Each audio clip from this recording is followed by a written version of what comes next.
If you're doing anything in the trucking industry, this is the show you have to be at. The return is higher because of the targeted audience that we see here. So for us, that targeted audience is really hard to get anywhere else other than in a show like this. It would be a year-long return. It's not something that we'll see tomorrow, next week, next month, but we will get the exposure that we're looking for, and the leads will start coming in.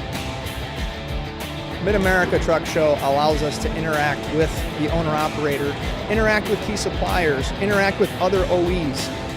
Small fleets make up a majority of the drivers on the road, right? You have a handful of the bigger fleets that, have big purchasing power. They go out and do things really big, but it's the small fleets, the owner-operators, they're the bulk of the drivers out there.